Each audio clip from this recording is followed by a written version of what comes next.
किसी नगर में एक नाई रहा करता था जो अपनी पत्नी से बहुत प्रेम करता था। लेकिन उसकी पत्नी सिर्फ उसके सामने पतिव्रता स्त्री होने का ढोंग रचती थी और कई बार तो नाई ने उसे पराये पुरुषों से मिलते हुए भी देखा था। नाई अपनी पत्नी के इस स्वभाव से बहुत चिंतित रहता था, लेकिन उसने इस बारे में कभी भी अपनी पत्नी से कुछ नहीं पूछा। उसे अच्छे से पता था कि अगर वह इस विषय में कुछ पूछेगा तो उसकी पत्नी खुद को पतिव्रता बताकर झूठे आरोप लगाएगी और मुझसे अलग हो जाएगी और अपने प्रेमी के साथ जुड़ जाएगी। यही सोचकर नाई अपनी पत्नी की करतूतों को सहता रहा और उम्मीद करता रहा कि एक दिन वह अपनी आदतें छोड़ देगी। लेकिन कहते हैं कि आदतें बहुत खतरनाक होती हैं। अगर हमें किसी चीज़ से आनंद मिले तो हमारा मन हमेशा उसी चीज़ के बारे में सोचने लगता है। धीरे धीरे वह आदत इतनी गहरी हो जाती है कि हम चाहकर भी उससे बाहर नहीं निकल पाते। ऐसा ही कुछ नाई की पत्नी के साथ भी हुआ। वह अपनी आदत से बाज नहीं आ रही थी और जब भी उसे काम वासना सताती वह चोरी छिपे अपने प्रेमी से मिलने जाती। कई महीने इसी तरह बीत गए और अब नाई का सब्र टूट चुका था। उसने अपनी पत्नी को एक दिन बता दिया कि वह उसकी सभी करतूतों को बहुत अच्छे से जानता है। वह जानता है कि घर से बाहर जाकर तुम किससे मिलती हो। फिर उसने अपनी पत्नी से कठोरता से कहा, अरे मूर्ख स्त्री, ध्यान से सुन।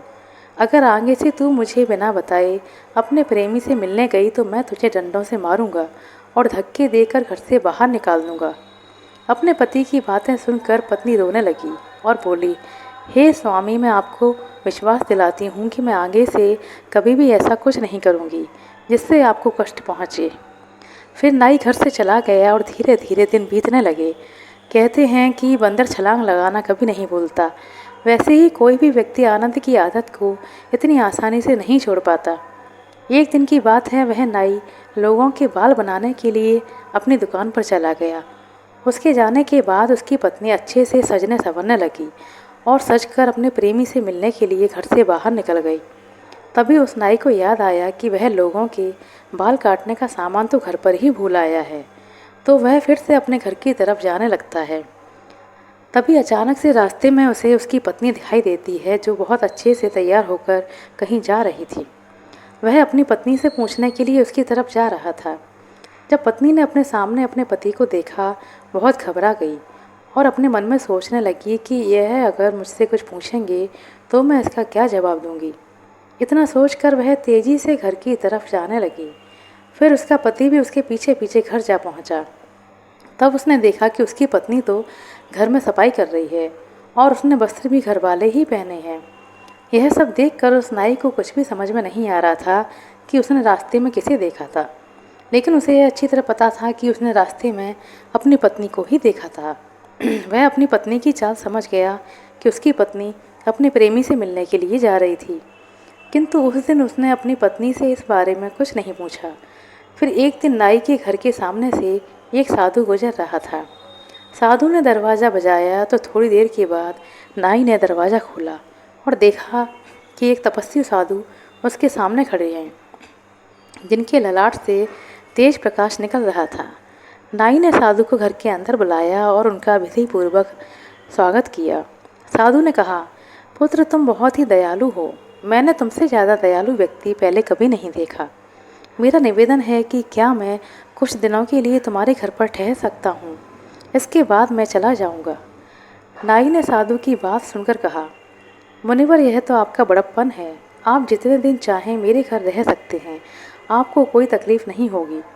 यह सुनकर साधु बहुत प्रसन्न हुए, लेकिन उधर नाई की पत्नी साधु के घर में आने से परेशान हो गई। वह सोचने लगी कि साधु के रहते वह अपने प्रेमी से कैसे मिलने जाएगी। एक दिन रात के समय जब सभी लोग गहरी नींद में थे, तब नाई की पत्नी चोरी छिपे घर से बाहर जाने की कोशिश करने लगी। तभी नाई की नींद खुल गई और उसने अपनी पत्नी को रंगे हाथों पकड़ लिया। गुस्से में आकर उसने अपनी पत्नी को खंभे से बांध दिया ताकि वह अपने प्रेमी से मिलने के लिए ना जा सके। उसने उसे इतनी कसकर बांधा कि उसकी पत्नी अपने हाथ पैर भी नहीं हिला पा रही थी। नाई बार बार उससे एक ही बात कहता, मैं तुझे तभी छोड़ूंगा जब तू मेरी कसम खाकर वादा करेगी तू अब कभी किसी पराये पुरुष से मिलने नहीं जाएगी। लेकिन उसकी पत्नी कोई जवाब नहीं दे रही थी। वह ज़ोर ज़ोर से रो रही थी। वह विलाप करते हुए कह रही थी कि मेरा पति बहुत निर्दयी है, उसे मुझ पर बिल्कुल विश्वास नहीं है और मुझे बहुत मारता है। इस तरह कई घंटों तक उसकी पत्नी रोती रही, लेकिन नाई को उस पर बिल्कुल भी दया नहीं आई। वह बार बार अपनी पत्नी से कहता रहा कि वह पराये पुरुष से ना मिले, लेकिन उसकी पत्नी उसकी बात मानने को तैयार नहीं थी। थोड़ी देर बाद उस नाई को नींद आ गई और वह उसे खंबे में बांधकर ही सो गया। तभी उस नाई की पड़ोसन उसकी पत्नी के पास आई, क्योंकि उसकी पड़ोसन को भी रात में नींद नहीं आती थी और वह भी अपने पति से चोरी छिपकर अपने प्रेमी से मिलने के लिए जाती थी। इसलिए दोनों बहुत अच्छी सखियाँ बन गई थीं। जब उसने देखा कि उसकी सखी को किसी ने एक खंभे से रस्सियों से बांध दिया है, तो उसने उस नाई की पत्नी से पूछा, अरे बहन, तुम्हें इस खंभे से इतनी रस्सियों के साथ कसकर किसने बांधा है? वह नाई की पत्नी अपनी उस पड़ोसन से विलाप करते हुए बोली, बहन तुझे क्या बताऊं, आज रात में जब मैं अपने पति से चोरी छिपे घर से बाहर निकलकर अपने प्रेमी से मिलने जा रही थी, तब मेरे पति ने मुझे रंगे हाथों पकड़ लिया और मुझे बहुत मारा। उसके बाद मुझे इस खंभे के साथ रस्सियों से बांध दिया है। मैंने अपने पति से रस्सियां खोलने के लिए बहुत कहा और उसके सामने झूठे आंसू भी बहाए, लेकिन वह बिल्कुल भी नहीं पिघला। उसे मुझ पर बिल्कुल भी दया नहीं आई। उस समय वह पत्थर की तरह हो गया था और मुझसे बस एक ही बात कह रहा था कि मैं तेरी रस्सियां अवश्य खोल दूंगा, लेकिन पहले मुझसे एक वादा कर, आज के बाद से बिना बताए घर से बाहर नहीं निकलेगी। लेकिन मैं भी ढीठ थी, मैं तो काम वासना में लिप्त थी, इसलिए मैंने उसकी एक बात नहीं मानी, बल्कि उसके सामने झूठा विलाप करती रही। इसलिए वह मुझसे क्रोधित होकर मुझे खंभे में बंधा हुआ छोड़कर ही सो गया है। उस नाई की पत्नी ने अपनी पड़ोसन से कहा, अरे बहन, क्या तुम मेरी मदद करोगी? तब पड़ोसन ने पूछा, तुम्हें किस काम में मेरी मदद चाहिए, बस मुझे ये बताओ। नाई की पत्नी ने कहा, मुझे तुमसे एक ही मदद चाहिए कि तुम मेरी रस्सियाँ खोल दो और मेरी जगह थोड़ी देर के लिए इस खंभे से बंधकर खड़ी हो जाओ। जब मैं अपने प्रेमी से मिलकर वापस आऊँगी तब मैं तुम्हारी रस्सियाँ खोल दूँगी और तुम मुझे खंभे से बांध देना। लेकिन ध्यान रहे, अगर मेरा पति तुम्हें कुछ भी कहे तो उसे सहन कर लेना और जवाब मत देना। साथ ही अपना चेहरा साड़ी के पल्लू से ढक लेना। पड़ोसन ने उसकी बात मान ली और नाई की पत्नी की रस्सियाँ खोल दीं। फिर नाई की पत्नी ने उसे खंभे से बांध दिया और प्रेमी से मिलने के लिए चली गई। उधर पड़ोसन खंभे से बंधी रही। उसने बड़ा सा घूंघट डाल रखा था ताकि कोई उसे पहचान ना सके। इस पूरे दृश्य को वह साधु देख रहा था, जो पास की चारपाई पर लेटा था, लेकिन साधु को कोई नहीं देख पा रहा था। साधु हैरान था कि यह क्या हो रहा है। थोड़ी देर के बाद नाई नींद से जागा और अपनी पत्नी को देखते हुए बोला, अरे पापी स्त्री, अगर तू मेरी कसम खाकर वादा करे कि फिर कभी अपने प्रेमी से मिलने नहीं जाएगी तो मैं तेरी रस्सियाँ खोल दूँगा, और अगर ऐसा नहीं करेगी तो मैं सुबह होने के बाद तेरी रस्सियाँ खोलूँगा। नाई की पत्नी की जगह खंभे से बंधी उसकी पड़ोसन कुछ नहीं बोली। उसकी चुप्पी देखकर नाई को गुस्सा आ गया और उसने क्रोध में आकर एक धारदार चाकू उसकी ओर फेंका, जिससे पड़ोसन की नाक कट गई।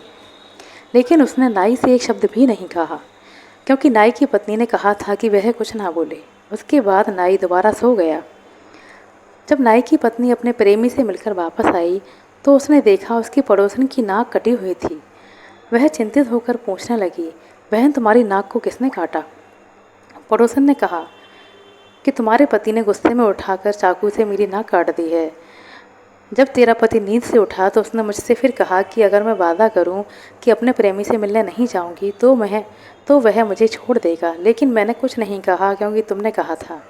जब मैं चुप रही तो उसे गुस्सा आ गया और उसने मुझे अपनी पत्नी समझकर चाकू फेंक दिया और मेरी नाक कट गई और मैंने दर्द को भी सहन किया, लेकिन तेरे कहे के अनुसार एक शब्द नहीं बोला और तेरे पति को यह महसूस नहीं होने दिया कि मैं उसकी पत्नी नहीं बल्कि पड़ोसन हूँ। जब नाई की पत्नी ने यह सारा दृश्य देखा और उसकी बातें सुनी तो वह अंदर से एकदम कांप गई। लेकिन अब क्या हो सकता था, जो होना था वह हो चुका था। फिर उसने उसकी रस्सियाँ खोल दीं और उस नाई की पत्नी ने अपनी पड़ोसन से कहा, बहन, मैं तुम्हारी नाक कटने का बदला अपने पति से लेकर रहूँगी। बहन चल, अब तू इन रस्सियों को खंभे से मुझे बांध दे, जिससे मेरे पति को पता नहीं चल पाए कि जिसकी तरफ उसने चाकू फेंका था वह उसकी पत्नी नहीं थी। पड़ोसन ने उस नाई की पत्नी को खंभे से उन्हीं रस्सियों से बांध दिया उधर वह साधु चारपाई पर लेटे लेटे यह त्रिया चरित्र देख रहा था। उसके थोड़ी देर के बाद जब नाई नींद से उठा तो उसने अपनी पत्नी से कहा, देख तू मुझे सच सच बता दे और मुझसे वादा कर कि आगे कभी भी अपने किसी भी प्रेमी से मिलने नहीं जाएगी। यही तेरे लिए ठीक रहेगा। और अगर तूने मुझे कुछ भी सच सच नहीं बताया तो मैंने जिस प्रकार तेरी नाक काट दी है उसी तरह तेरे दोनों कान भी काट दूंगा। फिर तेरा घर से बाहर निकलना दुश्वार हो जाएगा। उस नाई की बातें सुनकर उसकी पत्नी ने अपने दिमाग में एक षड्यंत्र रचा। उसे यह अच्छी तरीके से पता था कि नाक उसकी नहीं बल्कि उसकी पड़ोसन की कटी है और उसके पति को यह पता भी नहीं है। तब उसने अपने पति के भोलेपन का फ़ायदा उठाते हुए त्रिया चरित्र का नाटक दिखाना शुरू कर दिया और बहुत तेज़ आवाज़ में ज़ोर ज़ोर से रोने लगी और रोते हुए कहने लगी, तुम पुरुष लोग बहुत ही निर्दयी होते हो। अपनी पत्नी पर जानबूझकर झूठा आरोप लगा देते हो और उसकी नाक भी काट देते हो। मैं कोई चरित्रहीन स्त्री नहीं हूँ। जिस प्रकार तुमने मुझ पर गलत आरोप लगाया था, मैं कसम खाकर कहती हूँ कि मैं एक पतिव्रता स्त्री हूँ। अगर तुमको मेरे ऊपर विश्वास नहीं हो रहा है तो आज मैं तुमको यह सिद्ध करके दिखा दूंगी कि मैं कितनी सती और पतिव्रता स्त्री हूँ। इतना कहकर उसने आकाश की ओर देखा और ईश्वर को संबोधित करते हुए कहा, हे प्रभु, हे नारायण, हे माता पार्वती और समस्त देवी देवताओं, हे दसों दिशाओं, आप मेरी बात सुनो और मेरे साथ न्याय करो। यदि मैंने अपने तन मन और वचन से अपने पति की सेवा की हो और मैं यदि एक नेक और सच्ची पतिव्रता स्त्री हूँ तो मेरे पति ने मुझ पर जो चरित्रहीन होने का आरोप लगाया है और जिसके कारण उन्होंने मेरी नाक काट दी, वह नाक फिर से जुड़ जाए और एक पतिव्रता स्त्री कैसी होती है पूरे ब्रह्मांड को पता चल जाए। वह ओम नमो भगवते वासुदेवाय नमः का जाप करने लगी। उसके बाद वह कुछ नहीं बोली, एकदम चुप हो गई। यह सारा दृश्य वह नाई देख रहा था और सुन रहा था, किंतु अभी उसने 3 बार ही मंत्र का जाप किया था कि नाई की पत्नी चीख पड़ी, मेरी नाक जुड़ गई, मेरी नाक पहले जैसी हो गई। हे ईश्वर, तेरा लाख लाख शुक्र है कि तूने आज एक पतिव्रता स्त्री की लाज रख ली और मेरे पति ने जो मुझ पर चरित्रहीन होने का झूठा आरोप लगाया था उसे गलत साबित कर दिया। हे ईश्वर, मैं आपका यह उपकार जिंदगी भर नहीं भूलूंगी। उसने नीचे धरती पर सिर रखकर ईश्वर से आशीर्वाद लिया। तब तक सुबह हो चुकी थी। उस नाई को अपनी पत्नी की बातों पर विश्वास नहीं हो रहा था। सत्य जानने के लिए उसने अपनी पत्नी की नाक को छूकर देखा तो उसकी नाक पहले जैसी ही थी। यह देखकर वह नाई आश्चर्यचकित हो गया और उसे अपनी गलती पर पश्चाताप हुआ। उसने तुरंत अपनी पत्नी की रस्सियाँ खोल दी। उधर उस नाई की पड़ोसन ने अपने चेहरे को छुपाने के लिए एक कपड़ा इस तरह बांधा कि उसकी नाक किसी को दिखाई ना दे। उसकी पड़ोसन का पति भी एक नाई था। एक दिन सुबह जब उसका पति दुकान जाने के लिए बाल काटने के सामान की पेटी खोल रहा था तो उसने देखा कि उसमें बड़ा वाला उस्तरा नहीं था। उसने अपनी पत्नी से कहा, सुनो, बड़ा वाला उस्तरा ला दो। लेकिन उसकी पत्नी, जो कि अपनी नाक कटने के कारण क्रोधित थी, गुस्से में आकर अपने पति की ओर धारदार चाकू फेंकते हुए कहा, यह लो तुम्हारा उस्तरा। उसके पति ने क्रोध में आकर पेटी में से सबसे छोटा उस्तरा निकाला और उसे अपनी पत्नी की तरफ फेंक दिया। यह देखकर उसकी पत्नी का षड्यंत्र सफल हो गया। वह यही चाहती थी कि उसका पति उसकी ओर कुछ फेंके ताकि वह उसे चरित्रहीन साबित कर सके। उसने ज़ोर ज़ोर से रोना शुरू कर दिया और कहा, मेरे निर्दयी पति ने मेरी नाक काट दी। उसकी आवाज़ सुनकर पड़ोसी इकट्ठा हो गए और जब उन्होंने देखा तो उसकी नाक कटी हुई थी और उसके हाथ में छोटा सा उस्तरा था। उसने सभी से कहा, मेरे पति ने मुझे चरित्रहीन बताकर मेरी नाक काट दी। यह सुनकर लोग नाई पर क्रोधित हो गए और उसकी पिटाई कर दी। जब यह बात नगर के राजा तक पहुंची तो राजा ने अपने सैनिकों को आदेश दिया कि नाई और उसकी पत्नी को राजमहल में लाया जाए। तब सैनिकों ने राजा की आज्ञा का पालन किया और नाई और उसकी पत्नी को दरबार में लाया गया। वहाँ नाई की पत्नी ने राजा से कहा, हे राजा, मैं निर्दोष हूँ, एक पतिव्रता स्त्री हूँ, लेकिन मेरे पति ने मुझे चरित्रहीन कहकर मेरी नाक काट दी है। उधर उसका पति अपने निर्दोष होने की बात कह रहा था, लेकिन सारे सबूत उसके खिलाफ थे। राजा ने सोचा कि एक पत्नी अपने पति पर झूठा आरोप क्यों लगाएगी और नाई को दोषी मानते हुए मृत्युदंड का आदेश भी दे दिया, जिससे यह खबर पूरे नगर में फैल गई। इस दौरान एक साधु जो उस नाई के पड़ोसी के घर में ठहरा था, उसने सारा सत्य जान लिया। वह राजा के पास पहुंचा और पूरी घटना बता दी। राजा ने तुरंत नाई के पड़ोसी को बुलाया और दोनों स्त्रियों से सच बताने के लिए कहा। तब स्त्रियों ने अपना अपना अपराध स्वीकार कर लिया और सारा षड्यंत्र उजागर हो गया। राजा ने उन दोनों स्त्रियों को मृत्युदंड देने का आदेश दिया, लेकिन नियम था कि स्त्री, बालक और साधु को मृत्युदंड नहीं दिया जा सकता। इसलिए राजा ने सैनिकों को आदेश दिया कि उन दोनों स्त्रियों के नाक कान काट कर उन्हें छोड़ दिया जाए, ताकि वे भविष्य में इस तरीके का पाप करने के बारे में ना सोचें। दोस्तों, स्त्री का चरित्र अबूझ पहेली की तरह होता है, जिसे देवता तक नहीं समझ पाए। एक स्त्री का चरित्र किसी जलेबी की तरह जटिल होता है। आशा करते हैं दोस्तों आपको हमारे द्वारा सुनाई गई यह कहानी अच्छी लगी होगी।